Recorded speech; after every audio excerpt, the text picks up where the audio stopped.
अर्चना ने बड़े उत्साह से बाउदी को शुभ विजया कहने के लिए फोन किया।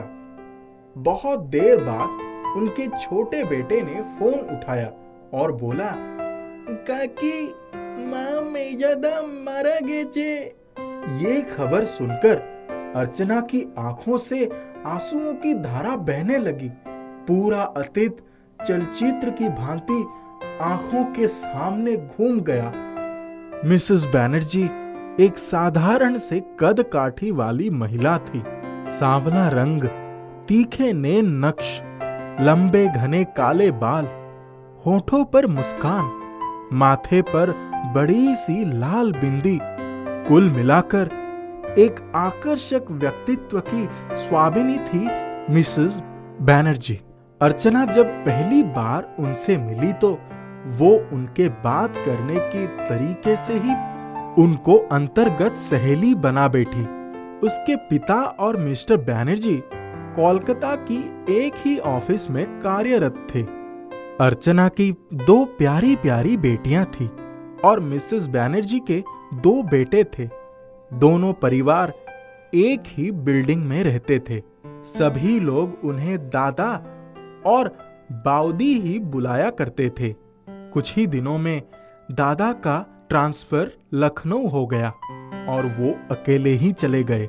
बाउदी बच्चों के साथ अकेली ही रहती थी। अर्चना जल्दी जल्दी अपने सारे काम निपटाकर रोज रात को उनके पास चली जाती थी। थोड़ी गपशप करके ही वापस आती। दोनों हर तरह की बात करते। 1 साल बाद बाउदी भी लखनऊ चली गई। अर्चना को बाउदी की जाना बहुत खल रहा था। उसने उन्हीं के साथ बातें करते करते कब बंगाली सीख ली उसे पता ही नहीं चला। धीरे धीरे इस बात को भी 1 साल बीत गए। अभी सुना कि बाउदी के यहाँ 3रा बेटा हुआ है। अर्चना जब अपने मायके लखनऊ गई तो उससे भी मिलने गई।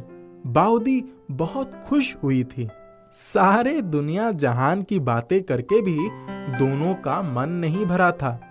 कभी कहती, तुम्हादेर लखनऊ तो खूबी भालो, तुम्हार जुन्ने आज के कतला माच कोरेछे, तुम्हार दादा बोलेछे ना खे जेते दियो ना। अर्चना गदगद हो जाती उनकी प्यार भरी बातें सुनकर। जाते समय दोनों गले मिले।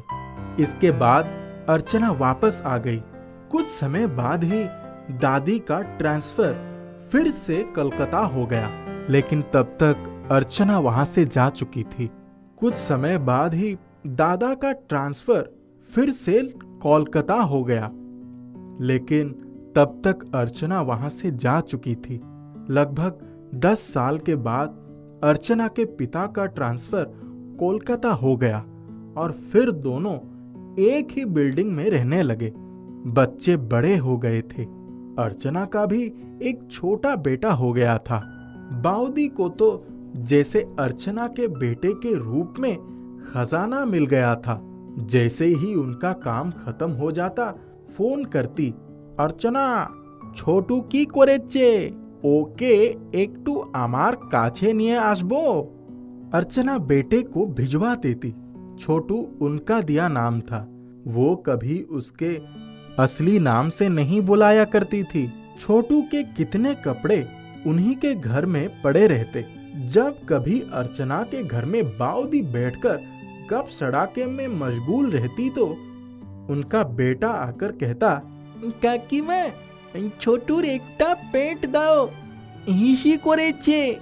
अर्चना जब तक उनके घर जाती, दादी उसके गीले कपड़े बदल के छोटू को तैयार कर देते।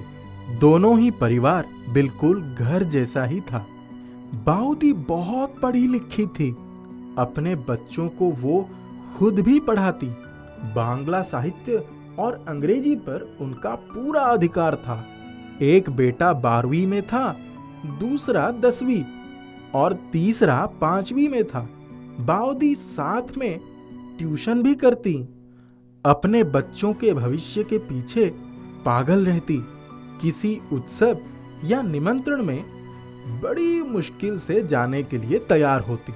हमेशा एक ही बात कहती, ছেলে দের পরীক্ষা কি করে যাব, যদি আমি যাব তাহলে বাচ্চাদের ইজে হবে না।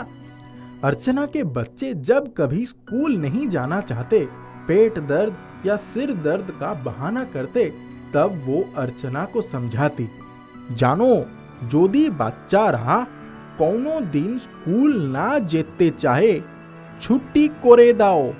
যখন আমরা বুড়ো হয়ে কখনো এইটা বলবে কি মাথায় ব্যথা আছে, তো এরা ও আমাদের দুঃখে বুঝবে না। তোমার मेरा तो पढ़ते भालोई अच्छे। वो खुद भी ऐसा ही करती थी। अर्चना उनकी हर बात मान लेती। छोटू तो सारे दिन उन्हीं के घर रहता, क्या खाता क्या पीता अर्चना को कोई चिंता नहीं थी, क्योंकि बाउदी का दुलारा था वो। कुछ ही दिनों का साथ था, पर अर्चना के पिता का कुछ ही दिनों का साथ था, पर अर्चना के पति का ट्रांसफर कोलकाता से दिल्ली हो गया था। अब बहुत कम मिलना हो पाता था। एक बार उनका मझला बेटा दिल्ली भी आया था, पर अर्चना को क्या मालूम था कि यही उससे आखिरी मुलाकात थी। इंजीनियरिंग की पढ़ाई करके किसी अच्छी कंपनी में नौकरी कर रहा था। उसके जाने का सुनकर बाउदी की बहुत सी बातें कानों में गूंजती रही। उसकी हिम्मत नहीं पड़ी कि दोबारा फोन करती। जब कुछ दिनों के बाद अर्चना उनसे मिलने कोलकाता उनके घर गई तो उनकी हालत देखकर रो पड़ी। हर बार वो यही बोलती, अर्चना आमार बाच्चा आमाके छेड़े चले गेछे। सांत्वना देने के अलावा अर्चना के हाथ में कुछ भी नहीं था। बहुत समय बीत गया। अब तो मिस्टर बैनर्जी भी नहीं रहे। कुछ दिन पहले ही बाउदी ने बताया कि वो बड़े बेटे के साथ मलेशिया चले गए।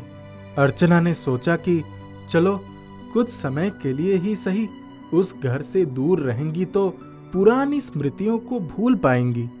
मिसेस बैनर्जी जैसे लोग हमेशा नहीं मिलते।